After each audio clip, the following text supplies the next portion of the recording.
All right, hey everyone, welcome to week 5 of fantasy football. I have a question for all of you, maybe you can comment on. How many games do you think you can get behind and then still make the playoffs? I'm currently 0-4. Is my season done? Do you think I can win 4 in a row? It seems like we always have teams that are hovering around 500 that can get in. So I'm wondering, when should you call it quits?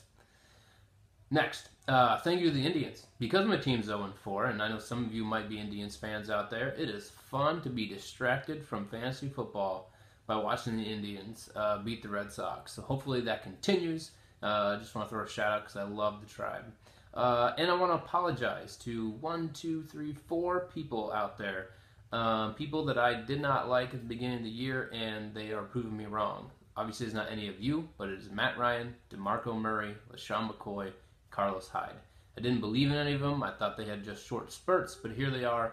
We are heading into week 5, and they are all performing at the top of their game, especially Murray and McCoy. They're kind of having somewhat comeback years because they kind of disappeared there for a while.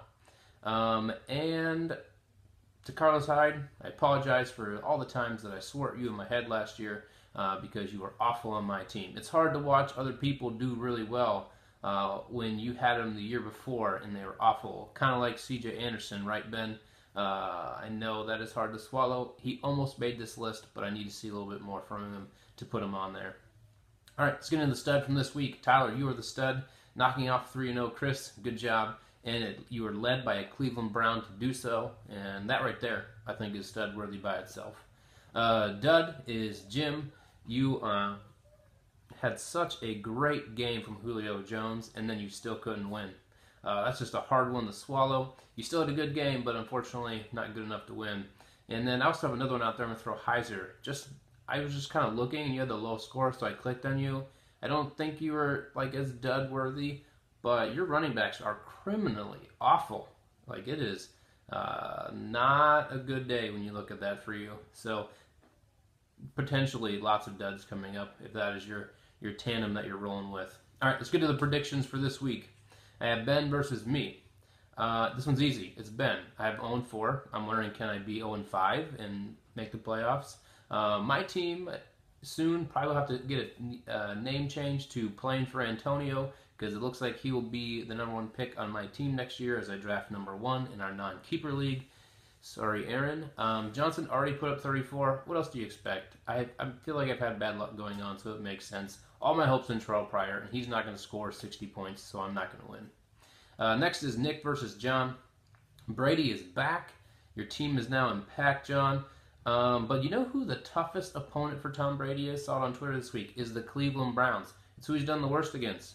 The Browns have actually scored more points on them than a bunch of other teams. They've been ahead by 16 twice. Only one other team has ever done that, and it's the Bills, and it's taken them 13 times to do it. So it's just crazy that they don't show up against the Browns for some reason. So what's going to happen? Because we have Big Ben. He is hot. He's at full power.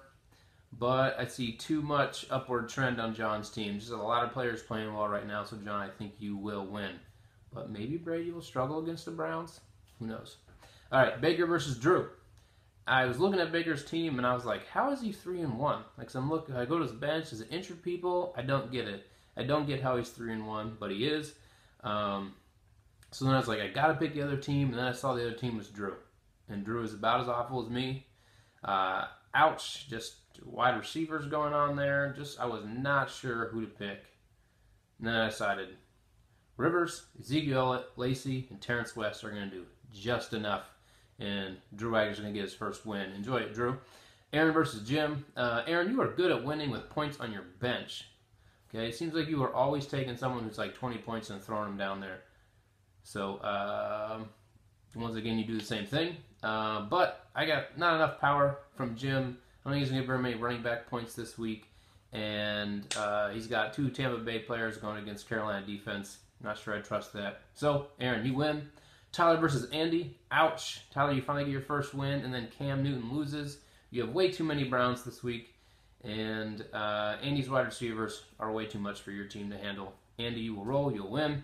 And then last, Chris versus Heiser. Chris, your whole bench is out. You literally can't even put in another person if you wanted to. Your wide receivers make more sense now. I looked at them like, why is he starting these guys? It's because you have no other option. I see Heiser winning this one, but only by like 10 points. I don't think this will be a big scoring week. But it should be a good game from Brian Hoyer. I'm a believer in Hoyer. Sad he's not in the Browns anymore. All right, that's it for this week. First thing, go Tribe. Second thing, pray for America. Good Lord, our presidents are very interesting. I'm sure you have comments. I don't care. I don't want to talk about it. Just pray for them. And last, go Browns.